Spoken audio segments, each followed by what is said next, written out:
So I'm guessing that many of you will have seen the recent video that I released on the secret to unlocking the fretboard, the one about horizontal playing with the G major scale exercise that sounds like this.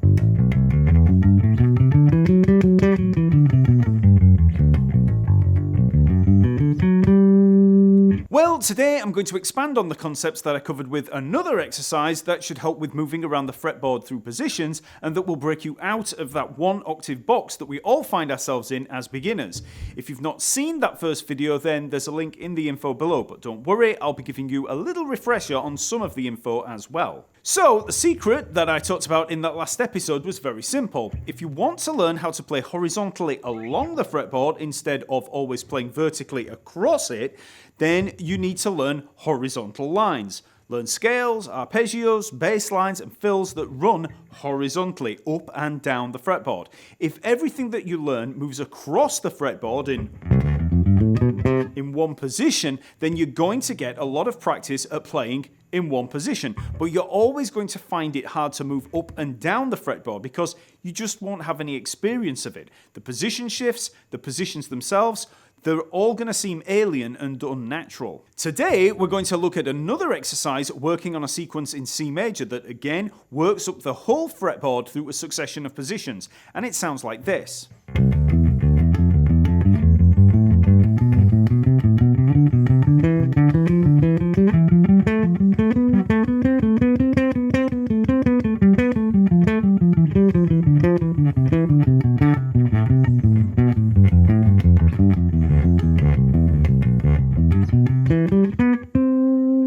Both this exercise and the G major exercise are taken from the new Talkingbass book, The Cyborg Bassist Volume 1 Scale Mastery for Bass Guitar.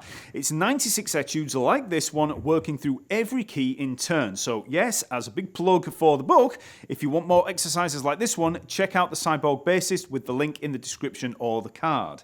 Okay, so first of all, let's take a look at what this exercise is. We're basically taking a major scale, in this case C major,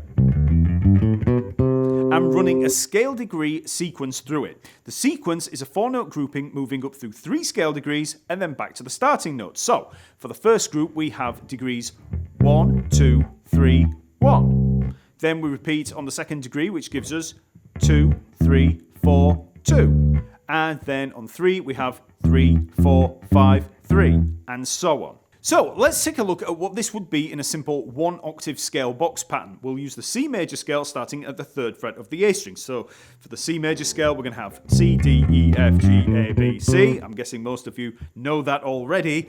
3rd and 5th frets on the A string, 2nd, 3rd and 5th frets on the D string, 2nd, 4th and 5th frets on the G string. So 2nd and 4th finger, 1st, 2nd, 4th finger, 1st, 3rd and 4th fingers.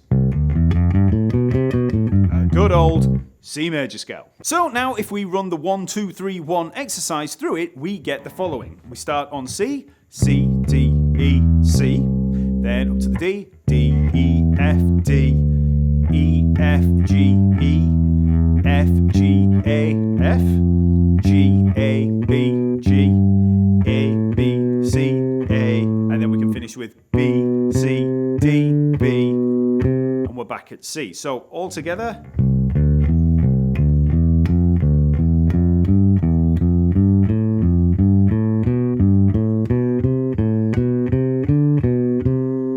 And then we can come back down the scale using the same formula but in reverse. So we come down 3 notes, C, B, A, and then back to the C, then B, A, G, B, and so on.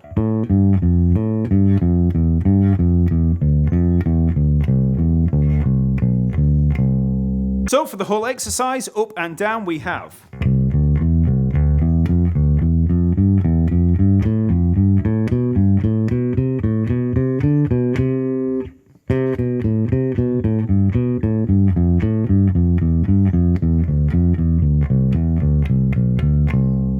So you can see there that the exercise is really easy to apply vertically in a 1-octave scale pattern because it's all there under the fingers. But what if we want to play it in 2 octaves or over the full range of the fretboard? Well, that's going to be way tougher, especially if we start in this low area down here because we've somehow got to work our way up to this eventual 17th fret on the G string. So How do you do that? Well, this is where learning a pre-composed line comes into play. We're going to learn the line and, most importantly, the transitions from one position to the next, to the next, to the next. Then the next question is going to be, what positions are we talking about? Well, for this particular exercise, we're looking at 3 specific scale patterns. We've got the C major that we've already played down here, starting at that 3rd fret of the A string. Then we've got the same fingering pattern, but starting at the 8th fret of the E string. So for C major there, C, D, E, F, G, A, B, C. So it's same as this, but starting at this C at the 8th fret of the E string. And we can extend that by moving up. Once we get to the C at the top there at the 10th fret of the D string, we move up with the 4th finger to the D, and then just continue up to the G at the 12th fret of the G string. So we play the D at the 12th fret of the D string, then E, F, and G, 9th, 10th, and 12th frets on the up on the G string. So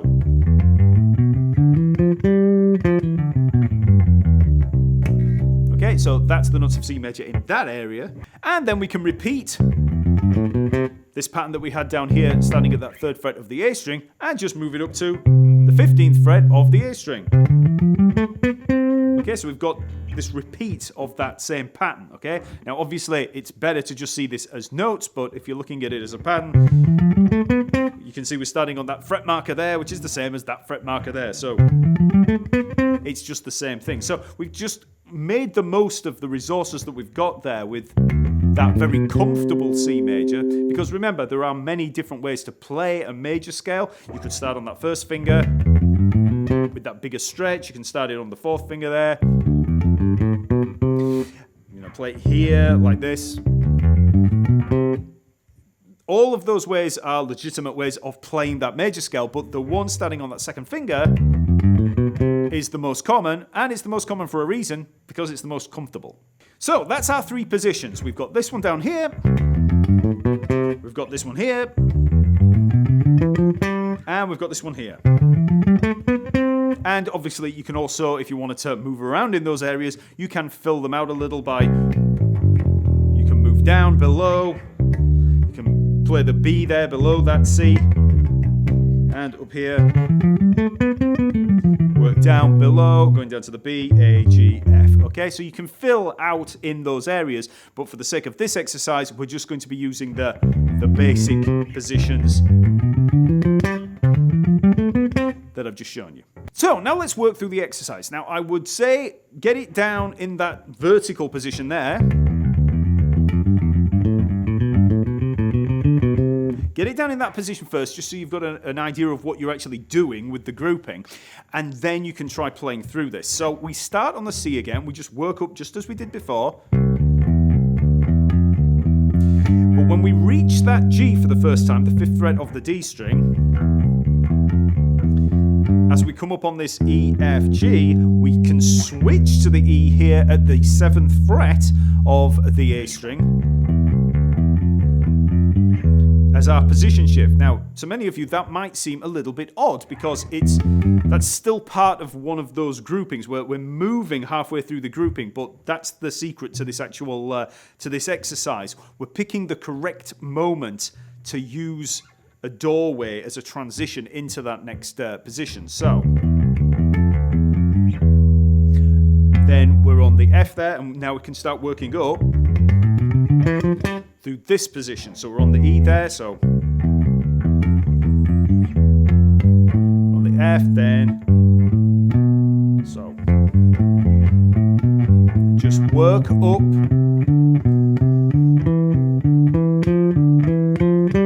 The sheet music and the tab is all there, and obviously you can also follow the link to see that at the website as well. So I won't bore you by working through every single note here. You can just work through the tab, but that's where we finish on this particular position. So very slowly again.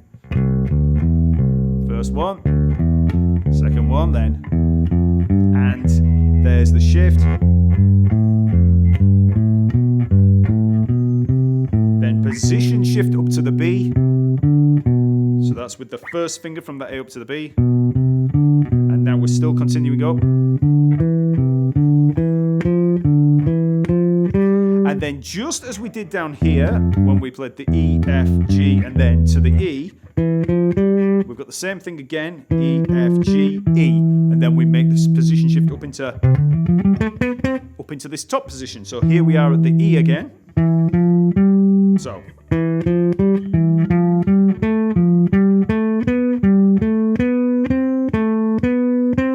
Now, once we get to the A up at the top, we've got the A, B, C. I've got a little turnaround here. So we've got... So instead of playing the B, C, and up to the D, we've just got... We just play B, C, C, B, and then we start again from the C coming back down. So, through that slowly.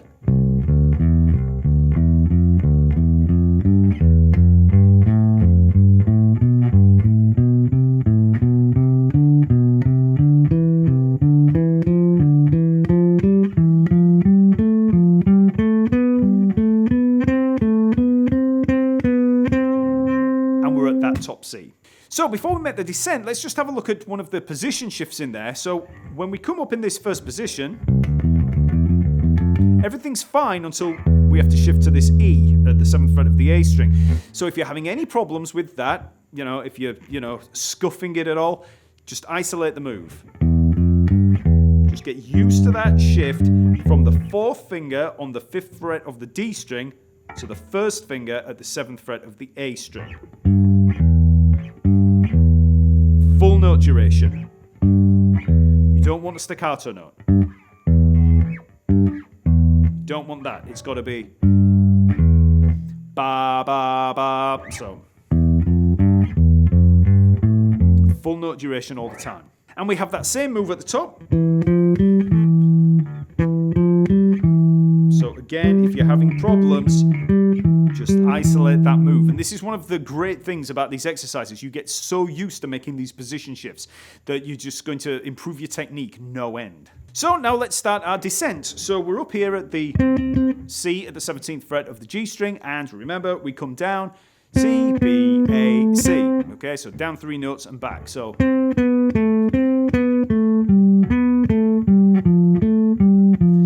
now, when you reach the E at the 14th fret of the D string, that's when we make the shift back down into this middle position. So we basically got 3 positions: low, middle, and high. So we're in the high position. Then we shift down with that little doorway there to that G there, middle position. Then when we reach the B as we're coming down at the 9th fret of the D string, we move down with the 1st finger. So, and now we're down into this area. Then when you reach the E at the 7th fret of the A string, just as we did before on the ascent, we drop down into the low position with the 4th finger at the G at the 5th fret of the D string. So. Shift, shift, shift. When we reach the bottom on that B, we come back to the D at the 5th fret of the A string, and then we rise up through that C major 7 arpeggio. So again, we had this major 7 arpeggio in the previous lesson when we worked on the G major scale, but this time we're in C and we're starting at that 3rd fret of the A string. So this one's going to be a little bit tricky. So we're going to be coming up, 3rd fret there on the A string, we come up C, E, G. So 3rd fret A string, 2nd and 5th fret on the D string, then shift up with the 1st finger to the 9th fret on the D string for the B. Okay, so again, big position shifts. So this is really good practice. Then we work up through the arpeggio, get through the triad again. So C, E, G. So 10th fret, D string, 9th and 12th fret on the G string. And then we finally move up to the 16th fret of the G string with the 1st finger. Again, a big position shift. And finish on the C at the 17th fret. So that's the exercise. Let's try it all the way through very slowly from the beginning.